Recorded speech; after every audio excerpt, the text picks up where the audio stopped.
आजच्या सत्रामध्ये 21 क्रमांकाचा वृद्धाचार आपण श्रवण करणार आहोत। दंती गोपाळबासा देहावसान। दंते गोपाळबास यांचं देहावसान म्हणजे ईश्वर दर्शनाला गेलेले आहेत। एक वेळ दुकळू पडिला, दुष्काळ एकदा पडलेला आहे। कवीश्वरबास अवघ्या भिक्षुका सहित ऐसे पुरंदराकडे आले आणि कवीश्वरबास सर्व भिक्षुकांसही पुरंदराकडे आलेले आहेत। म्हणजे ज्या भागामध्ये थोडंसं भिक्षा मिळण्याचा संभव वगैरे असेल अशा विभागामध्ये मग मार्ग घेऊन जायचा। दंती गोपाळबासांचे देह थोर तुटले होते आणि दंते गोपाळबास जे आहेत त्यांचं देह थोर तुटलेलं होतं, म्हणजे अशक्तपणा जो आहे तो आलेला होता।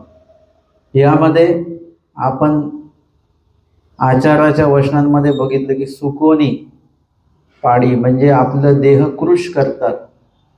कशाच्या माध्यमातनं?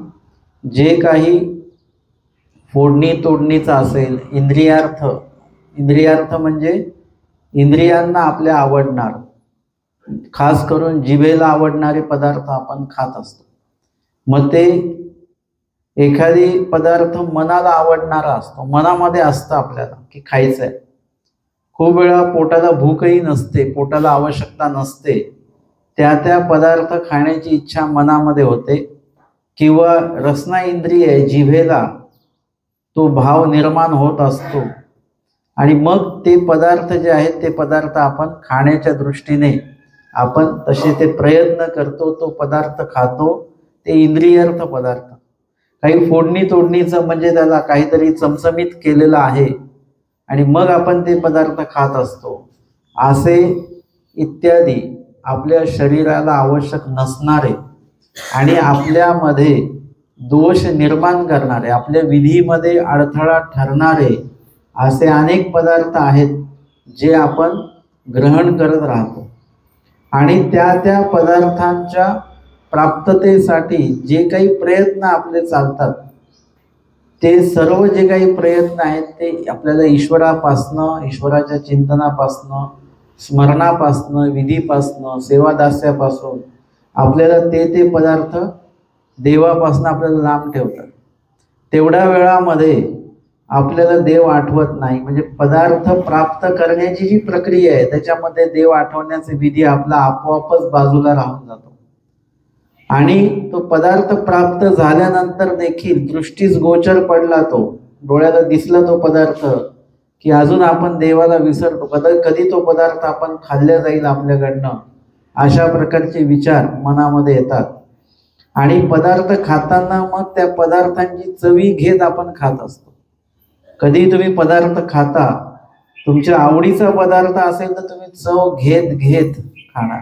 आवडीचा पदार्थ लगेच आपण गिळत नाही आणि नावडीचा पदार्थ जास्त वेळ तोंडात ठेवत नाही आपण, तो लगेच गिळून टाकतो। कारल्याची भाजी असेल तर लगेच खाऊन मोकळे होतो आपण, पण आवडीचा जो पदार्थ आहे तो संपू नये असंच आपल्याला वाटत असतं आणि ते संपल्याचं पण दुःख असतं आणि खाताना त्याचं सुख असतं, आनंद असतो। त्या आनंदामध्ये आपण रमलो की तेवढ्या वेळ देखील आपण देवाला विसरतो।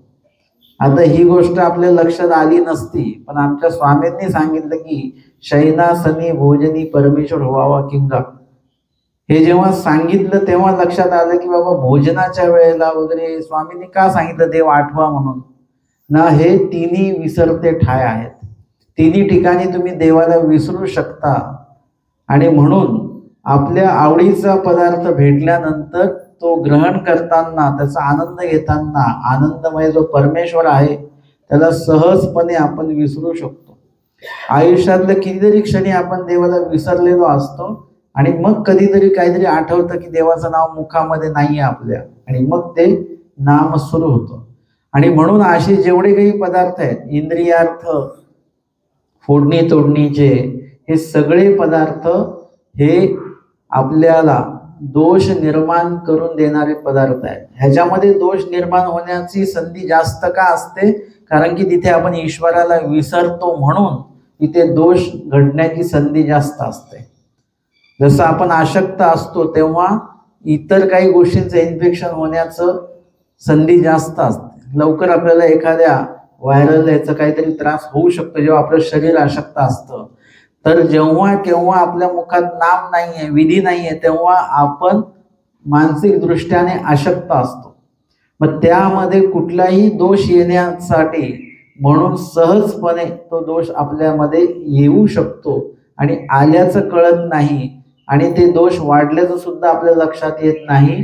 कोणी गुरु सुहृद जर का भेटले तर ते सांगू शकतात की अलीकडे तुम्ही थोडंसं तुमचा देवधर्म कमी झालेला दिसतो, अभ्यास कमी झालेला दिसतो, हे जे तेव्हा सांगतील. एरवी आपल्याला कळत नाही आपण जाड झालो की बारीक झालो, हे कधीतरी कोणीतरी भेटलं की ते सांगतात तुमची तब्येत कमी झाली बरं का. मला तर अनेक लोक असं घाबरवून टाकतात, तुमची तब्येत खराब झाली बरं का, एकदम खराब झाली. म्हणजे चेहरा कसा दिसतो, चांगला दिसतोय का एकदम सुकलेला मरगळ येते, चेहरा चांगला दिसतोय. मी सांगतो त्याला तब्येत कमी करणं असं म्हणतात. खराब झाली तब्येत तर मला पण टेन्शन येतं की बाबा खरंच आपली तब्येत खराब झाली का एकदम. परंतु कधी काळी बघणाऱ्या लोकांनाच ते लक्षात येत असतं. तसं गुरु सुहृदांची भेटी काय घ्यायची असते, 7 दिसा आपली धावली धावी, असं का सांगतात स्वामी. कारण की त्या ठिकाणी तुम्ही 7-5 दिवस उपलक्षणे, महिना 15 दिवसांनी म्हणा, गुरुनिमित्तांना सुहृदांना भेटले तर तुमच्या उठण्या बसण्या वागण्या बोलण्यावरून तुम्हाला ते बरोबर तपासतात, यांचा धर्म बरोबर सुरू आहे की कमी झाला की अति प्रमाणात झाला, हे सगळं बघावं लागतं. कोणीतरी मला म्हटलं आम्ही गोड बंद केलं. म्हटलं कसं, कोणाची काही तुम्ही देखरेखीखाली हे सगळं करताय का. नाही मी माझं बंद केलं. नाही असं नका करू, तुमची शुगर लेवल किती आहे ते आधी तपासा वगैरे वगैरे, ह्या सगळ्या गोष्टी तपासून काय बंद करायचं काय नाही हे ठरवा व्यवस्थित आणि मग ते बंद करा. ज्ञात विरक्त यांचा सल्ला या निमित्ताने आपण घेणं गरजेचं आहे. आणि म्हणून आपला अधिकार काय आहे त्यानुसार आपण पुढे वर्तन करायचंय. तो अधिकार आपल्याला स्वतःला तपासता येत असतो. आपला अधिकार आपण तपासायचा. ब्रह्मविद्येचं ज्ञान काय घ्यायचं की ब्रह्मविद्येच्या ज्ञानामध्ये सर्वाधिकारी जीव सांगितले जातात. कुणाचा अधिकार कसा, कुणाचा अधिकार कसा, त्यामध्ये आपल्याला आपला अधिकार कसा आहे आपल्याला बरोबर कळतं की हो आपल्याला हे जमत नाही, हे जमत नाही, हे जमत नाही. म्हणजे इत्यादी प्रकारे आपलं शरीर अनधिकारी आहे. काही पदार्थ सोडायचा म्हटला तर पदार्थ सोडला जातो, परंतु खाण्याची इच्छा जी असते ते मात्र ती सुटत नाही. पदार्थ समोर आला की असं वाटतं की आपण उगाच सोडला बरं का पदार्थ, आज थोडासा खाऊन उद्या सोडला असता तर, किंवा आजच्या दिवस खाल्लं तर चालेल का, मग उद्यापासून परत संकल्प आपण हे करूया. म्हणजे इत्यादी आपले मनामध्ये विचार सुरू राहतात. म्हणजे जेम असं जर का बघितलं तर पदार्थांमुळेच परमेश्वर लांब जातात आणि पदार्थामुळेच परमेश्वर जवळ येतात. परंतु कुठले पदार्थ, त्या पदार्थांचं नियमन आपण स्वतः सत्वार करायचं आहे. आपण काय करतो की असं आपल्याला खायला मिळत नाही, मग आपण काय करतो 55 रुपये ठेवतो. म्हणजे त्याच्यात अनेक पदार्थ बनवले जातात आणि मग आता प्रसाद आहे, मग खाल्लं तर काय हरकत आहे.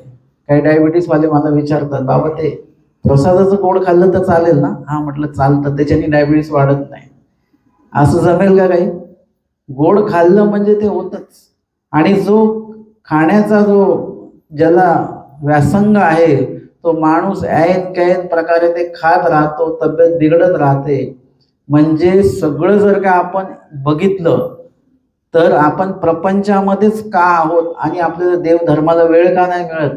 कारण की आपण द्रव्य कमवण्याच्या मागे लागलेलो आहोत. द्रव्य का कमवतात सगळेजण, पोटासाठी, म्हणजे पदार्थासाठी. म्हणजे सगळ्यांचं उत्तर ते आम्ही पोटासाठी कमवतो. खात मात्र पोटासाठी कोणीच नाही, सगळे तोंडासाठीच खातात. तोंडाला जे आवडेल ते खाल्लं जातं, पोटाला जे चालेल ते खाल्लं जात नाही. मग अशा पद्धतीने आपल्या प्रपंचातला वेळ सगळा इथे चाललेला आहे. खाणं पिणं, त्यासाठी कमवणं इत्यादीच कार्यामध्ये ते सुरू आहे सगळं. आणि त्यानंतर देखील परत आपला जो काही इंद्रियार्थ रस विखो याच्यामध्ये जे आपण अडकलेलो आहोत, रस असेल त्याला विखो बनवायचा. म्हणजे जर का दूध आहे त्याच्यामध्ये साखर टाकून अजून त्याला चविष्ट बनवायचं, अजून त्याला आटवून अजून त्याला विखो म्हणजे बासुंदी त्याची तयार करायची. इत्यादी प्रकारे ते पदार्थाची चव वाढवायची आणि मग ती चव आपल्या जिभेवर ठेवून आपल्या जिभेची शांती करायची. बाकी लोक वास्तुशांती करतात, ग्रह शांती करतात, पण आपण रोज आपल्या जिभेची शांती करत असतो. पण आपल्या जिभेला आणि मनाला जे वाटेल ते पदार्थ आपण खातो आणि त्याच्यामध्ये आपला भरपूरसा वेळ चाललेला आहे. तुम्ही जर का गणित केलं तर त्यामध्ये भरपूर वेळ आपला बनवणे, खाणे, ते भांडे धुणे वगैरे, त्याचं व्यवस्थापन करणे, ते पदार्थ परत आणणे, परत संपवणे, हे सर्व वेळ आपला याच्यामध्ये चालेल. तुम्ही थोडं गणित करून बघायचं याचं. आणि त्यामध्ये जर का इंद्रियार्थ पदार्थ आपण खात असू तर तेवढ्या वेळामध्ये सुद्धा आपण देवाला परत विसरतो. शयनासनी भोजनी परमेश्वर का आठवला पाहिजे? कारण की त्या वेळामध्ये जेवता जेवता कधी कधी आपल्याला ठसका लागतो आणि त्यामध्ये आपल्याला काही पण होऊ शकतो. श्वास नलिकेमध्ये जर का अन्नकण गेला की ठसका लागतो वगैरे. आपण काय म्हणतो, जेवताना ठसका लागला की कुणीतरी आठवण काढली, सगळ्यांची नावं घेत बसतो जेवण सोडून, ह्यांनी काढली का आठवण. त्यावेळेला उत्तम प्रकारे खोकून घ्या. श्वास नलिकेमध्ये गेलेला अन्नकण तो बाहेर येऊ द्या, त्याशिवाय ठसका थांबणार नाही. ठसका लागल्यानंतर लोक म्हणतात भाजी तिखट आहे म्हणून ठसका लागला. अजून एवढी गैरसमज आहे, अंधश्रद्धा आहे. कोणीतरी आठवण काढली आणि भाजी तिखट असल्यामुळे ठसका लागत नाही. तर जेवताना थोडा असं ताळमेळ बिघडला आपला की अन्न नलिकेत जाणारं जे अन्नकण आहे तो जेव्हा श्वास नलिकेकडे जातो तेव्हा श्वास नलिका त्याला स्वीकारत नाही, तेव्हा ठसका लागतो आणि ते अन्नकण बाहेर फेकल्या जाण्याची प्रक्रियेला ठसका असं म्हणतात. मग तसं आपलं होत असतं आणि त्याच्यामध्ये जर का कधी आपण गेलोच, सरलो आपण, तर त्यावेळेला आपल्या मुखामध्ये नाम असलं पाहिजे. किंवा मार्गामध्ये किंवा महानुभाव पंथामध्ये असं असतं बरं का, की जेवायला सगळे बसलेले आहेत, वाढ पूर्ण झाली की एकदा जय देवाचं नाव घ्यायचं आणि बाजूच्यांना दंडवत करून अन्न घास पहिला घ्यायचा. त्याच्यामध्ये जर का पाणी प्यायचं असेल तर पाणी पिताना पण बाजूच्या दोघांना दंडवत करून पाणी ग्रहण करा. अन्न घास खाताना किंवा पाणी पिताना ठसका लागला त्याच्यात आपण गेलो तर त्या वेळामध्ये विधी करून आपण गेलो पाहिजे. म्हणजे दोन लोकांना दंडवत करून आपण आलेलो असू तर तेवढाच विधी आपल्याकडनं घडेल. आणि त्यांना दंडवत करणे म्हणजे ईश्वराला आठवण्यासारखं आहे की देवाचे साधक म्हणून आपण त्यांना दंडवत करतो. अशा पद्धतीने देव आठवतच आपला शेवटचा भाग जो आहे तो उरकला पाहिजे. आणि म्हणून या ठिकाणी अन्न ग्रहणाला भरपूर महत्व आहे की ऐन प्रकारे आपण दोषयुक्त जर का अन्न खात असू तर देवाची आठवण आपली कमी कमी कमी कमी होत जात असते. अन्नावर भरपूरशा गोष्टी आधारित आहेत की अन्न कमी जास्त दोषयुक्त असं खाल्लं गेलं तर तुमची तब्येत जी बिघडत असते. अन्न जास्त खाल्लं तरी तब्येत बिघडते, कमी खाल्लं तरी अशक्तपणा येतो किंवा शरीरातले वात कफ पित्त जे आहेत ते सुद्धा इकडे तिकडे होऊ शकतात, कमी जास्त होऊ शकतात. म्हणून अन्नावर सगळ्या गोष्टी आहेत. आणि आमचे स्वामी सांगतात धायत वान्य तुम्ही घ्या, अन्नी काही दोष असेल. अन्न भरपूर खा, आपल्यासाठी तर चांगलंच झालं, भरपूर खायला सांगितलं देवाने. पण एकीकडे परिच्छेद पण सांगितलं, तर भरपूर खायला सांगितलेलं अन्न कुठलं आहे? वृक्षांना आहे. आपलं हे चटपटीत वगैरे हे खाणं नाही, वृक्षांना सांगितले. त्या वृक्षांना तुम्ही किती जरी खाल्ले तरी तुम्हाला त्याचा त्रास नाही. भाकरी तुम्ही किती खा, वृक्षांना मध्ये सुद्धा वृक्षांना कसं खायचं आहे, भाकरी सोबत पिठलं त्याच्यावर तेल वगैरे असं नाही. भाकर म्हणजे नुसतीच भाकर, त्याच्यासोबत दुसरं काहीच नाही. भात म्हणजे नुसताच भात, एकदम म्हणजे एकदम टोकाचं आचरण आहे. आपण खाऊन बघा बराच, नुसतीच भाकरी खाऊन बघा, तुम्ही चतकोर पेक्षा थोडी जास्त भाकर तुम्ही खाऊ शकता, नंतर तुमचं तोंड सुकायला लागेल असं. आणि त्याची अशी 2 भाकरी जरी तुम्ही खाल्ल्या नुसत्या तरी तुम्हाला जेवल्यासारखं वाटणार नाही. तुम्हाला असं वाटेल काहीतरी चटणी वगैरे भरून खाऊन घ्या, कारण आपल्याला तिखट खायची सवय आहे, तेलकट खायची सवय आहे. आणि अशा ह्याच्यामध्ये नुसताच भात खायचा, पांढरा भात नुसताच, पुलाव नाही बरं का, पांढरा भात नुसता तो खायचा, हे वृक्षांना या पदामध्ये. तर त्याच्यामध्ये त्या चपाती सोबत किंवा त्या भातासोबत फोडणी तोडणी चव वगैरे काही असं जिभेला चव लागेल असं इंद्रियार्थ आपल्याला काही त्यासोबत असता कामा नये. जेवण किती चांगलं जरी ते आपण तो ठेसा आणा, हे इंद्रियार्थ आहे. तुमच्या इंद्रियाला मनाला ते वाटून राहिले, जिभेला तसं वाटतंय. चटणी आणा, पापड आणा, हे सगळे पदार्थ जे आहेत आपल्या जिभेशी संबंधित आहेत आणि ते दोष निर्माण करणारे आहेत.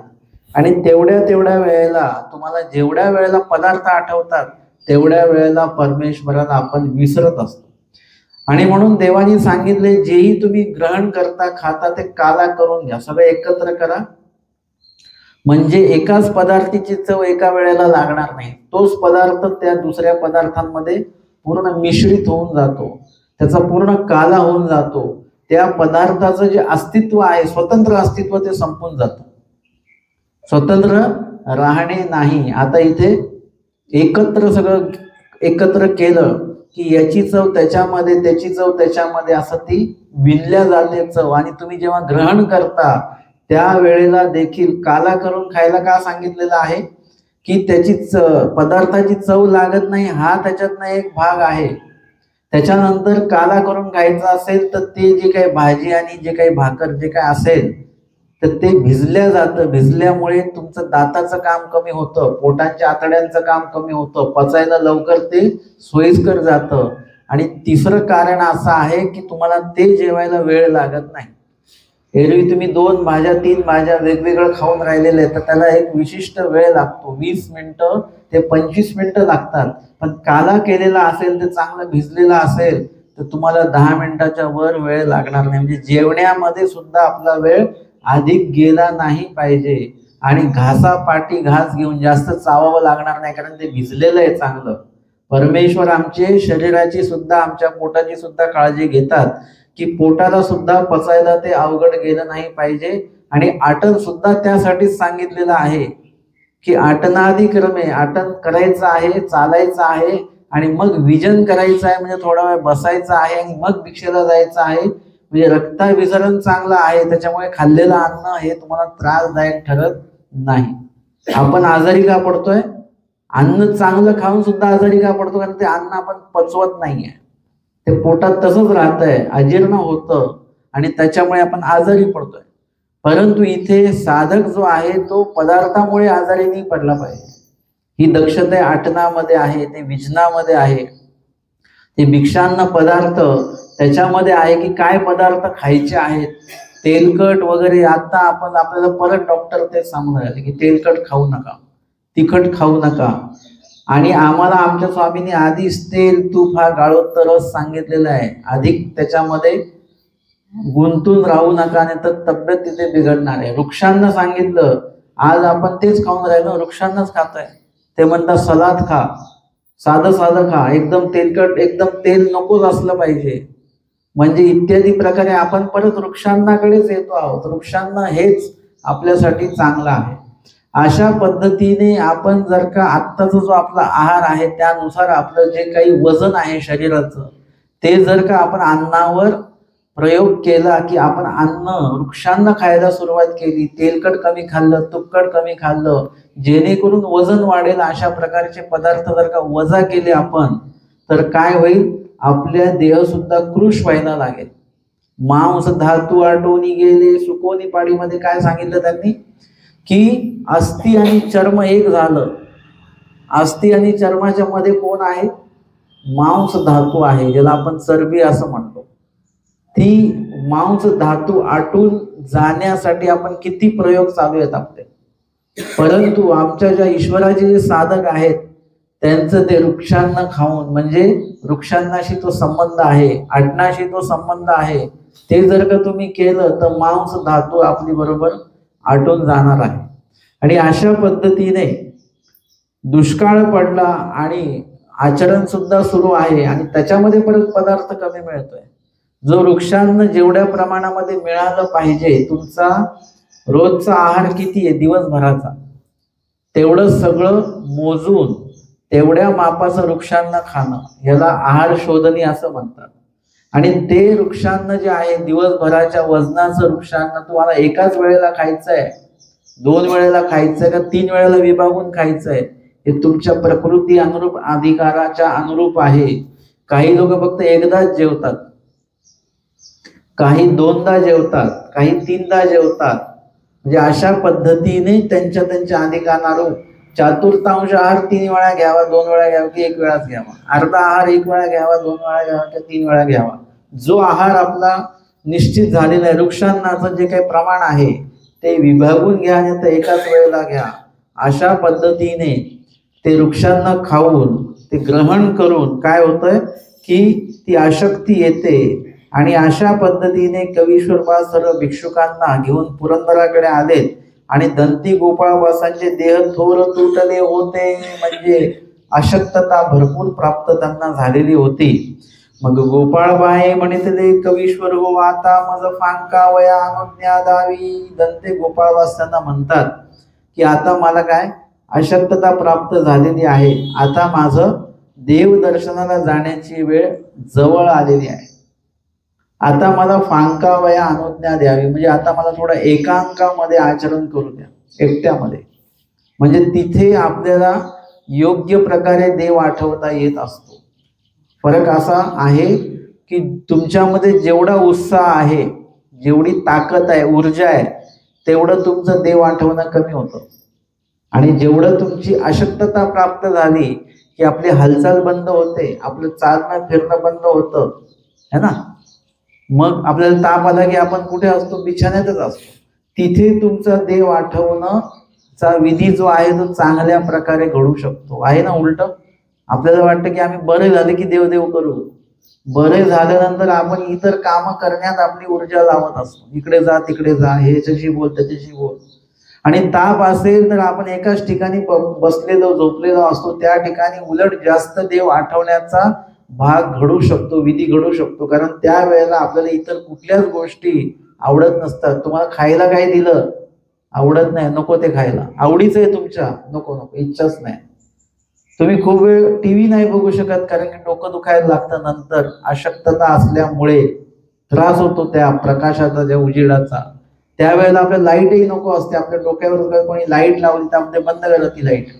म्हणजे सगळ्या गोष्टी नको असतात, ज्या गोष्टी आपल्याला पाहिजे असतात त्याच गोष्टी आपल्याला नकोशा होऊन जातात.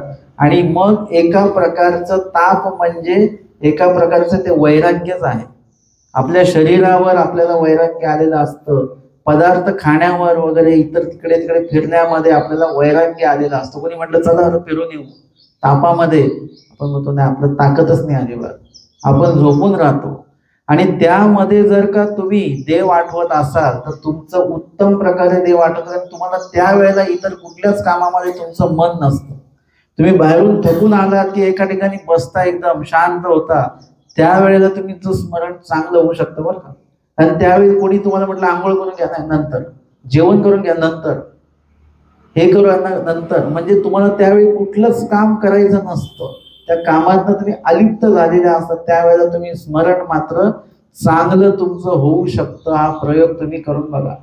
आणि म्हणून जेव्हा अशक्तता प्राप्त झालेली आहे तेव्हा या ठिकाणी दंते गोपाळवास कवीश्वरवासांना म्हणतात की आता मला थोडं एकांत पाहिजे. का? कारण की जास्तीत जास्त देव आठवायचा, लोकांतामध्ये राहिलो तर आपलं थोडं जास्त बोलणं होत राहील. म्हणून ते बोलण्यावर नियंत्रण कधी येणार, जेव्हा आपण एकला विजय असणार, एकटे असू तेव्हा. मग आपण देवाच्या चिंतनामध्ये वेळ जो आहे तो आपला, लोकांतामध्ये असलो की कसं असतं की आपल्याला बोलायचं असतं, 4 लोक बोलतात त्याच्यात आपल्याला आपलंही मत मांडायचं असतं. आपल्याला काही गरज नसताना आपण त्यांच्यामध्ये बोलत राहतो, व्यवहार म्हणून म्हणा, औपचारिकता म्हणून म्हणा, आपण बोलत राहतो. आणि म्हणून एकांक जर का असेल तर त्या ठिकाणी आपण ईश्वरदायक विधी योग्य प्रकारे आपल्याला करता येतो.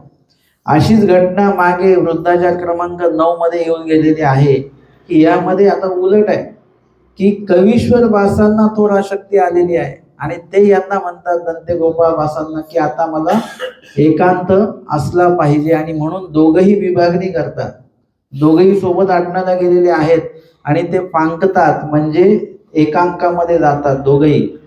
आणि त्यामध्ये मग कवीश्वरवासांचं देह एवढं तुटतं की काठी एकी तळी, म्हणजे तिथे उल्लेख आहे, एका काठी तळी म्हणजे घनदाट झाडाखाली नाही, मंजिष्ट सावली आहे तिथे नाही, काठी एकी तळी ते आपलं देह ठेवतात. आणि त्यावेळेला आता कवीश्वरबास जाणार, देह सोडणार, अशी परिस्थिती असताना परत आटनादी क्रमेच दंते गोपाळबास तिथूनच आलेले आहेत आणि त्यांना त्याच भिक्षा मागून त्याच काठीच्या झाडाखाली ते भोजनासाठी आले. योगायोग कसा असतो बघा. त्याच काठीच्या झाडाखाली ते भोजनासाठी आले. बघितलं तर कवीश्वरबास. आणि मग त्यांनी त्यांना सावध केलं आणि पाण्याचा जो काही कपड्याचा बोळ्यामध्ये पाणी त्यांनी घेऊन ते त्यांच्या मुखी पिळलेलं आहे आणि त्यांनी सुद्धा ते ग्रहण केलं. ग्रहण केल्यामुळे काय झालं, ते सावध झाले. आणि मग बघितलं नावे विस्मृती होती, पण नंतर त्यांनी लक्षात घेतलं अरे हे तर दंते गोपाळबास आहेत. आणि त्यांनी दंते गोपाळबासांना ते म्हणतात, असं का केलं तुम्ही, म्हणजे पाणी का पाजलं, मला जायचं होतं, मला जाऊ द्यायचं होतं, तुम्ही पाणी दिल्यामुळे काय झालं, मी परत सावध झालो.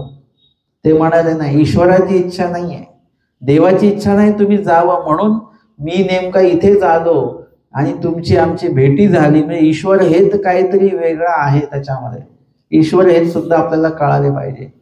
तशीच उलटी घटना आता या भागामध्ये येते की दंते गोपाळबासांचं देह तुटलेला आहे. ते कवीश्वरबासांना म्हणतात, आता मला फांकावया अनुज्ञा द्यावी. कवीश्वरबासी म्हटले, साह्य नाही. अधिकरणाच्या मुखातनं कसं योग्य वाक्य निघत असतं. ते म्हणतात तुम्ही फांकाल पण तुम्हाला साह्य होणार नाही. परमेश्वराचं साह्य नाही होणार. की परमेश्वराचं साह्य म्हणजे परमेश्वर त्या जीवाला देह सोडू देत नाही, त्यांच्याकडनं काही क्रिया करून घ्यायची आहे वगैरे. जसं मागच्या टप्प्यामध्ये कवीश्वरबासांना देह जाऊ दिलं नाही देवानी त्यांचं, तशा पद्धतीने आता तुम्हालाही साह्य होणार नाहीये बरं का. म्हणजे ईश्वराचा हेतू काहीतरी वेगळा आहे असं ते सांगतात. तीही म्हटले ना द्यावीची. ते म्हटले नाही, मला आज्ञा तुम्ही द्याच, मला वेगळं थोडंसं आटन करायचं. आणि इथे उपस्थित असलेले जे साधक आहेत त्यांना साह्याची अपेक्षा नाहीये बरं का. साह्याची अपेक्षा आपल्याला आहे, साह्य झालं पाहिजे. पण त्या जे काही भक्त मंडळी आहेत त्यांना साह्याची अपेक्षा नाही. माईभटांनी सुद्धा साह्याची अपेक्षा नाही केली की बाबा आम्हाला हे काय आता गळफास देणार की काय देणार आहेत, त्याच्यातनं आम्हाला देवा वाचव रे वगैरे वगैरे, काहीही विनंती देवाला नाहीये. यांना जायचंय लवकर. यांना सुद्धा कुठल्याही प्रकारे साह्याची अपेक्षा नाहीये. कवीश्वरबासांना मुखी पाणी दिल्यानंतर ते म्हणतात, कशाला तुम्ही हे केलं, मला जायचं होतं. आपल्याला न जाण्यासाठी आपण देवाला विडा अवसर करत राहतो. ते वाचले ना की मी वाचलो तर मी दीक्षा घेईल, मी वाचलो तर ते करेल. पण कधी मी वाचलो तर आणि नाही वाचलो तर उलट वाक्य वेगळे बरं का. ते वाक्य आपण बोलत नाही परंतु ते बोलल्या जातं. तुम्ही हे काम केलं तर मी तुम्हाला पैसे देईन, म्हणजे याचा उलट वाक्य काय असतं, नाही केलं तर नाही देणार. मी ह्याच्यातनं वाचलो तर मी अनुसरेन आणि नाही वाचलो तर नाही अनुसरणार, असं वाक्य आपोआप तयार होत असतं त्याच्यामध्ये. ते वेगळं बोलावं नाही लागत, व्यवहारामध्ये असं येतं. म्हणजे आपण देवाशी काय बोलतोय आपल्याला लक्षात येतं का. देवा मी वाचो ना वाचो, मला अनुसरण घ्यायचंय. वाचण्याची इच्छा कुठे, फक्त इथे वाचायचं कोणाला आहे. इथे कवीश्वरबास आहेत त्यांना वाचायचं नाहीये, आमचे भटोबास आहेत त्यांना वाचायचं नाहीये, आमचे निळभट्ट भांडारेकर आहे प्रत्यक्ष स्वामी समोर तरी त्यांना वाचायचं नाहीये. वाचायचं नाही म्हणजे देहात राहायचं नाहीये त्यांना देवाकडे जायचं आहे. आपल्याला देहाकडेच राहायचं आहे. दोन्ही प्रवास आहे. ते आपला प्रवास कसा आहे, देहातच राहायचं आहे आणि त्यांचा प्रवास आहे देवाकडे जायचं आहे. या देहातनं निघाल्याशिवाय देवाकडे आपण जाणार नाही बरं का. देवाकडे जाण्याचे सगळे जे उपाययोजना याच देहात करायच्या आहेत, पण या देहात राहून आपल्याला देव मिळणार नाही हे पण तेवढंच लक्षात घ्या.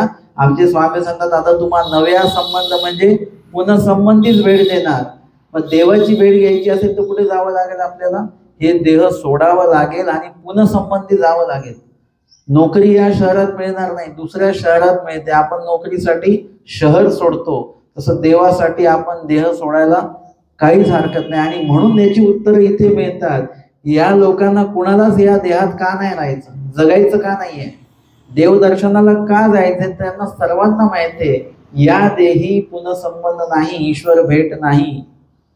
आणि म्हणून इथे दंते गोपाळबास जे आहेत ते देह त्यांचा थोर तुटले, ते म्हणतात ईश्वर सहाय्य होणार नाही. कवीश्वरबास म्हणतात नाही झालं तरी चालेल, ईश्वर सहाय्य नकोच या बाबतीमध्ये.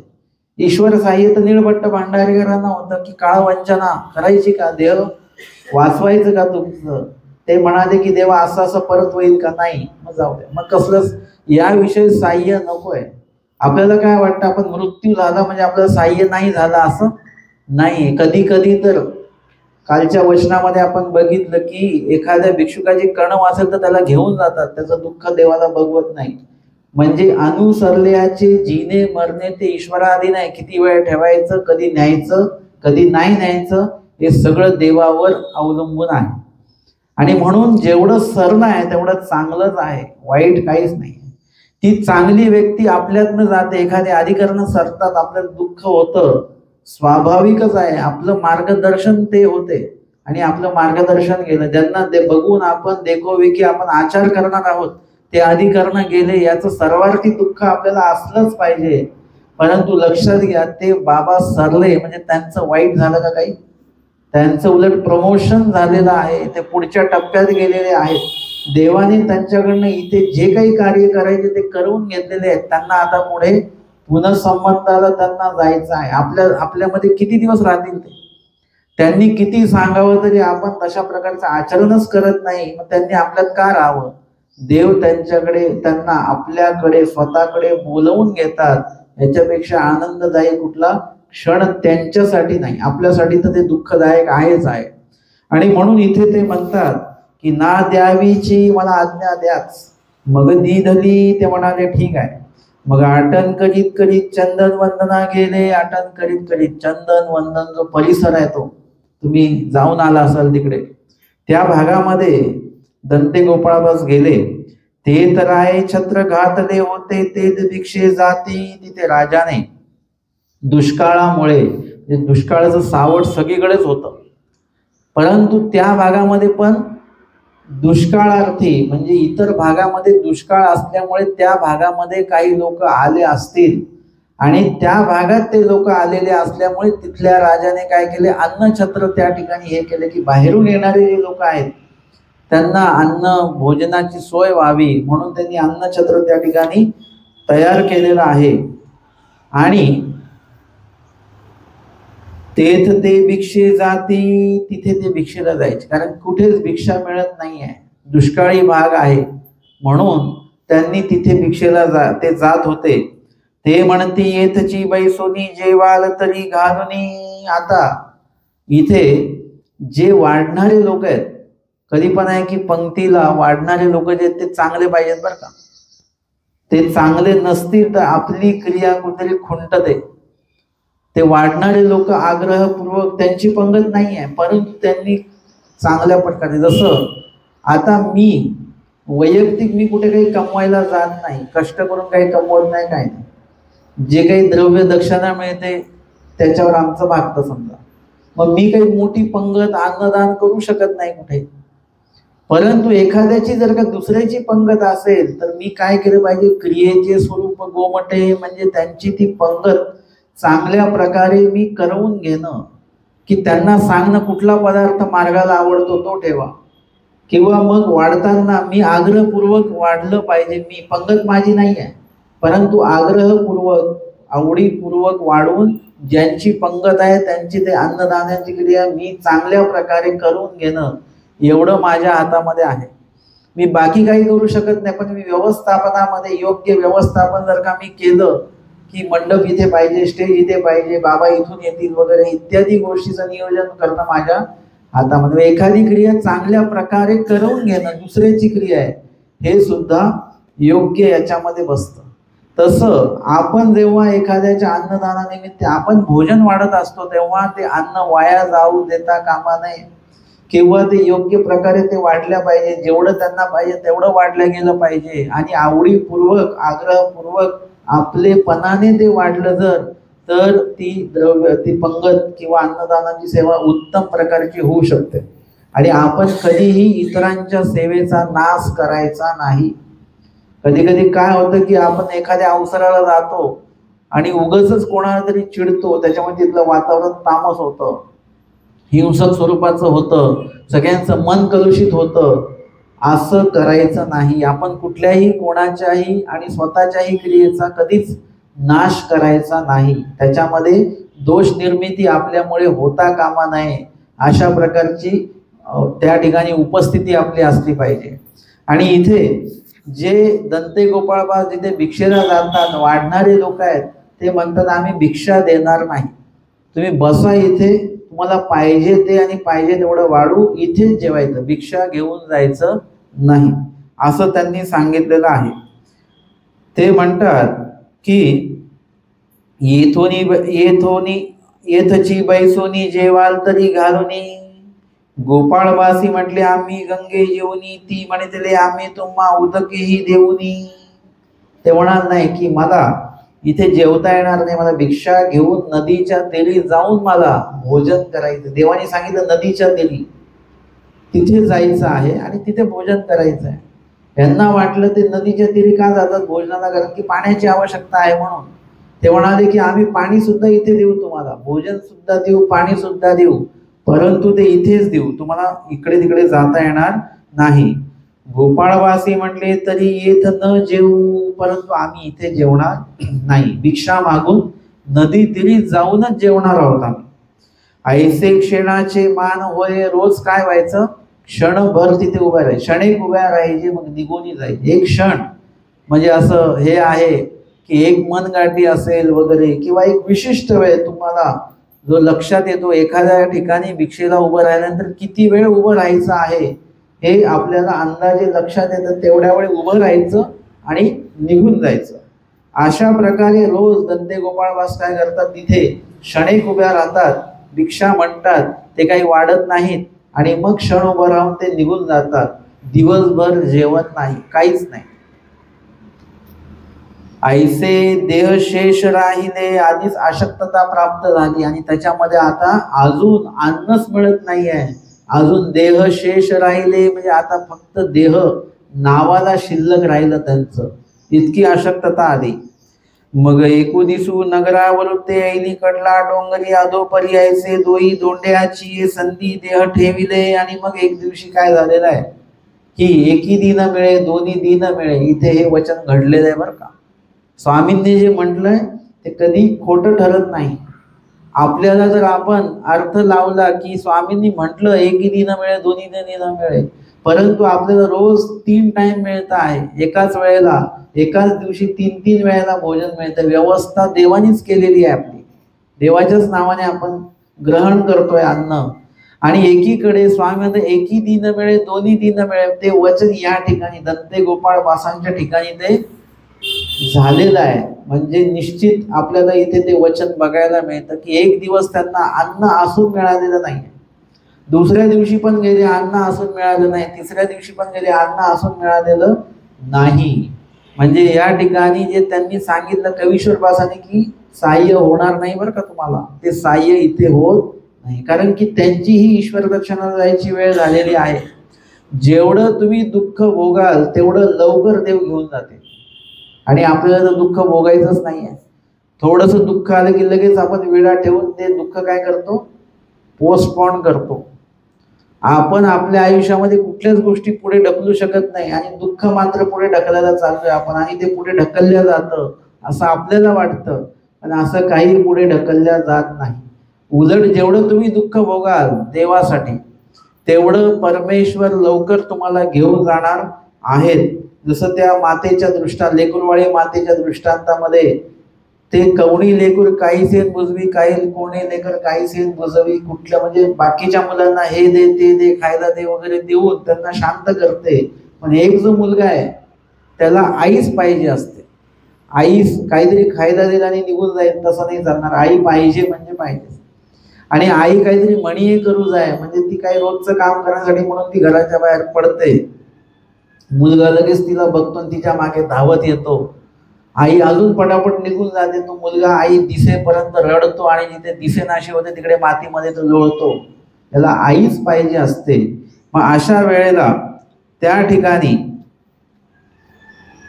काय आहे की आई नसेल तर मग काय, तसं एखाद्या त्या जीवाला परमेश्वरच पाहिजे असतात.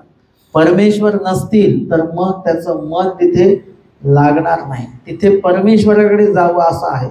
आता आई मणी करू गेली, ती सगळे कामं करते पण तिचं लक्ष त्या मुलाकडे असतं, बाकीच्या मुलांची काळजी नाही तिला.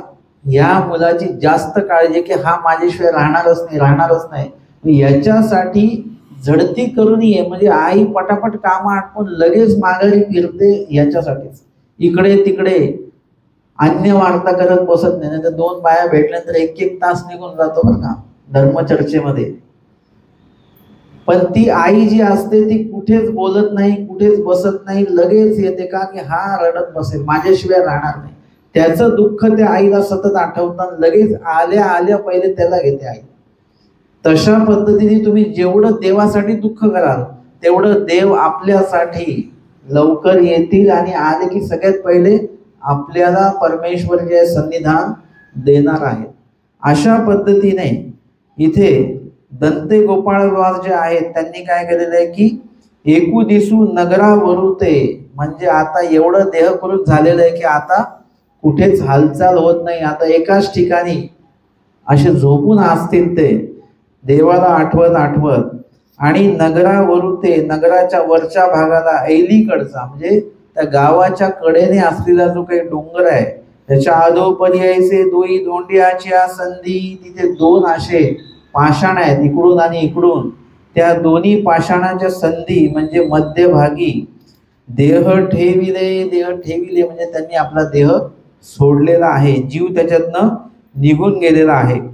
शिन्नस्थळी दोंड्या खाली घातली, आणि तिथेच असलेल्या एका दगडाखाली त्यांनी शिन्नस्थळीचा विशेष ठेवलेला. एकच विशेष आहे आसन शिन्नस्थळीचा, तो त्या ठिकाणी त्यांनी ठेवला.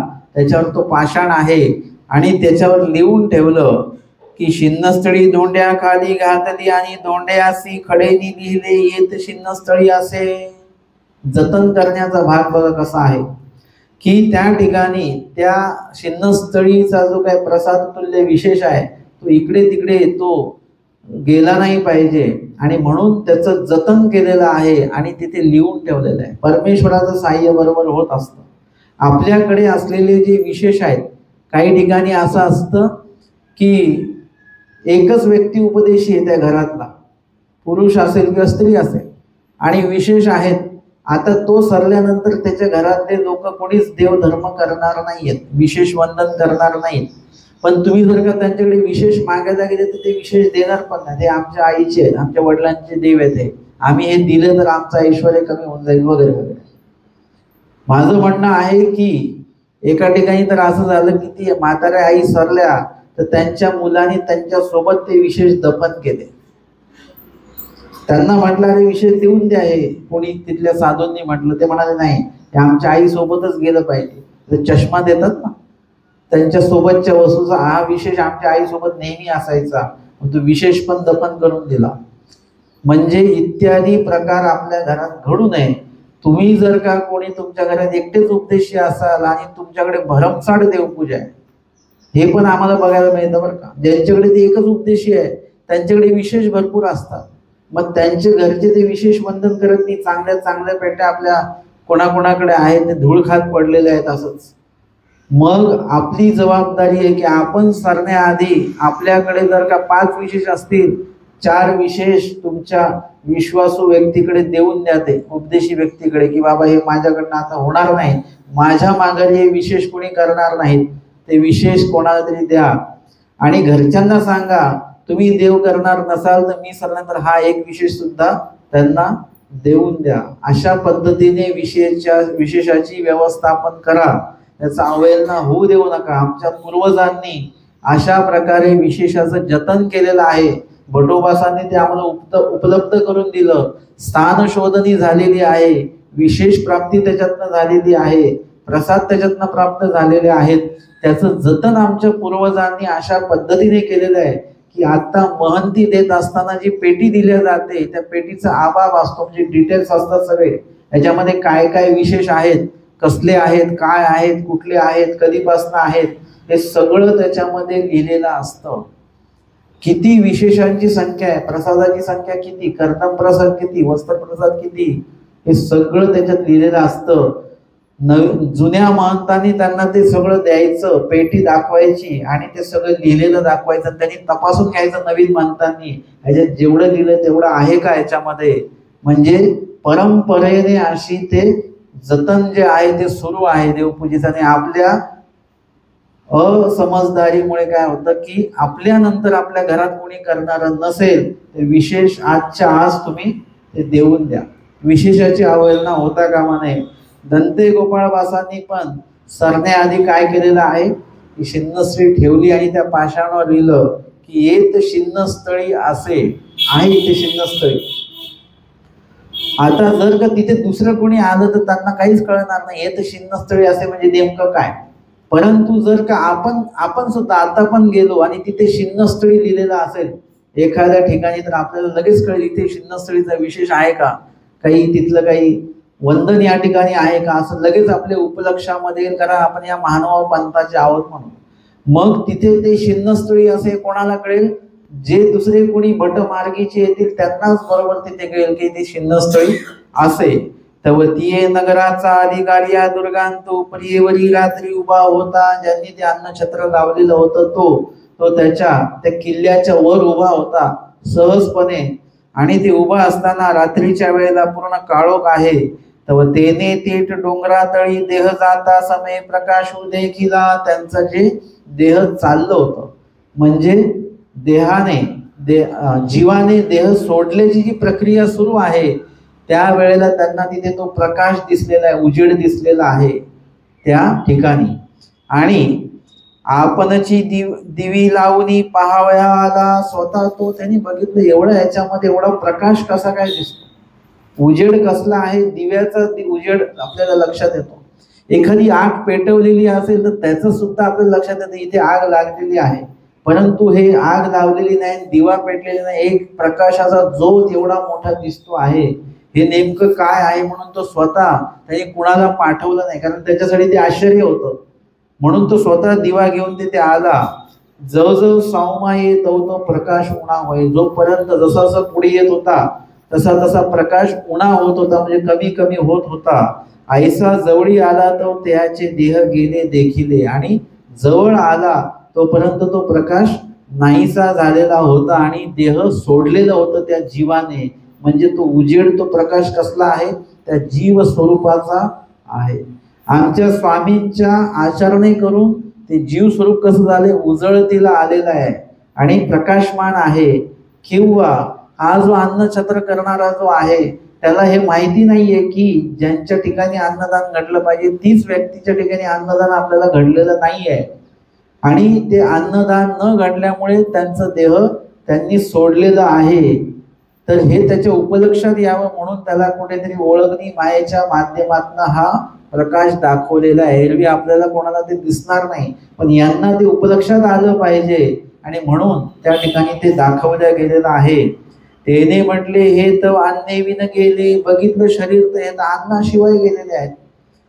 तरी मी अन्नछत्र घातले असे की मी तर अन्नछत्र इथे लावलेले. जेवढे कोणी येतील, ज्या जाती पातीचे येतील, सगळ्यांनी इथे भोजन करावं असं सांगितलेलं असताना देखील हे अन्नाशिवाय कसे काय सरले. मग राये छत्रीचे लोक पाचारिले. अन्नछत्र जे चालवत होते तिथे व्यवस्थापन बघणाऱ्या लोकांना बोलवलं. तया पुसले हे छत्र आले होते, हे अन्नछत्रामध्ये आले होते का हे, तेही पाहिले ओळखिले. त्यांनी पाहिलं त्या दिव्याच्या प्रकाशात आणि ओळखलं, हो आले होते हे. ना होय आले होते तरी तुम्ही आसी तुम्ही अन्न घाला. मग तुम्ही यांना रोज अन्न देत वाढत होते का तुम्ही. ती म्हटले ते म्हणते आमचा पालवी घाला मा आम्ही गंगे येऊनी. हे आमच्या वस्त्रामध्ये द्या. पालवी घाला म्हणजे त्या ठिकाणी भिक्षेमध्ये जी झोळी असते त्या झोळीमध्ये पात्र नाही आहे. जेव्हा वृक्षांना खाल्ल्या जातं तेव्हा झोळीमध्ये पात्र नसतं बरं का.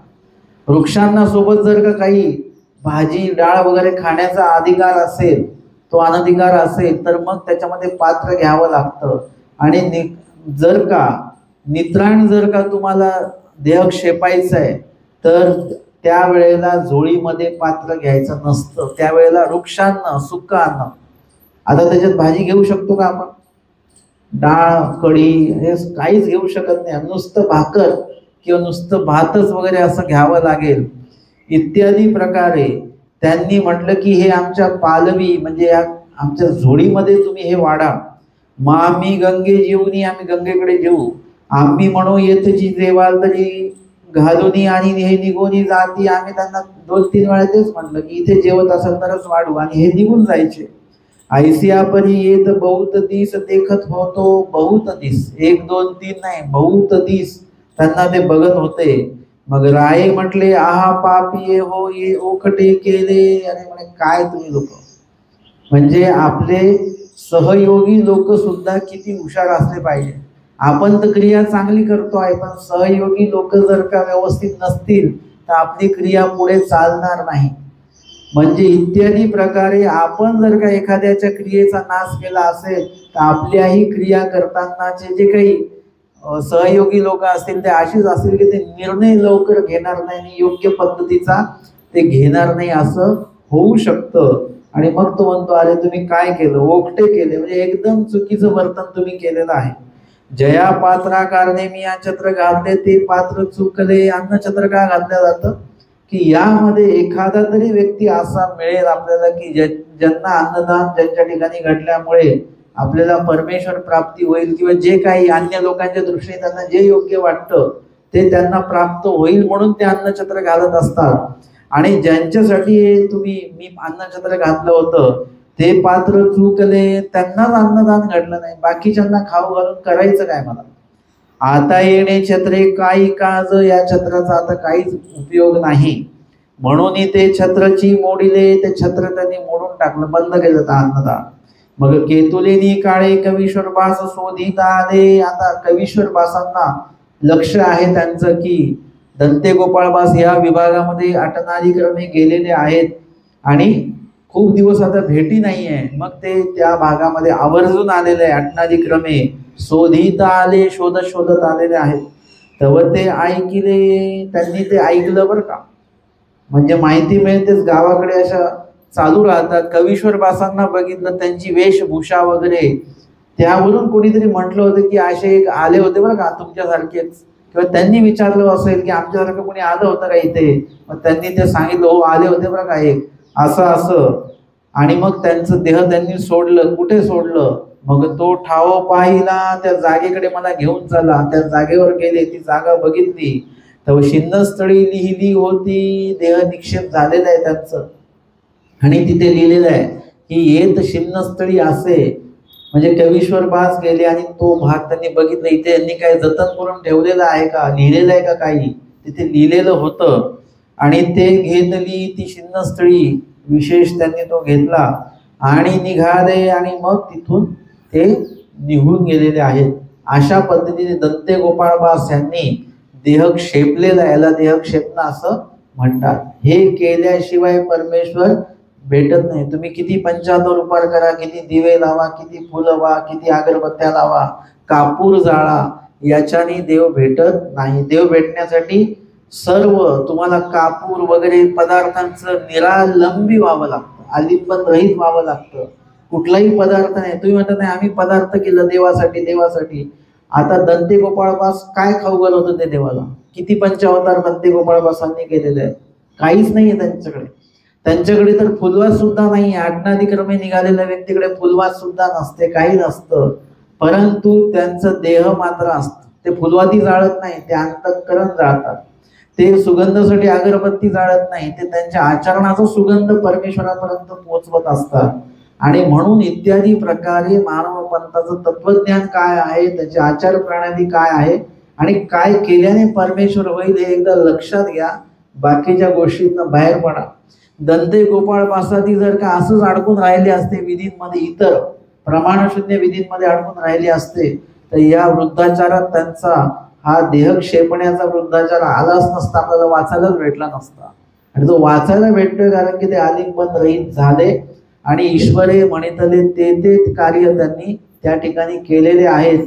आणि अन्न जरी नाही मिळालं तरी मात्र आपलं जे काही विधिविधान आहे ते मात्र त्यांनी सोडलं नाही. इथे पक्ष येतो की सुत्या सुवावे ऐसे प्राक्तनची नाही. म्हणजे असं का नाही घडलं बरं? त्यांना अन्नदान हे साह्य कोणाला नाही झालं का? दंते गोपाळबासांना साह्य नाही झालं का? नाही, दंते गोपाळबास देह क्षेपण्याच्या पायरीवर आहे.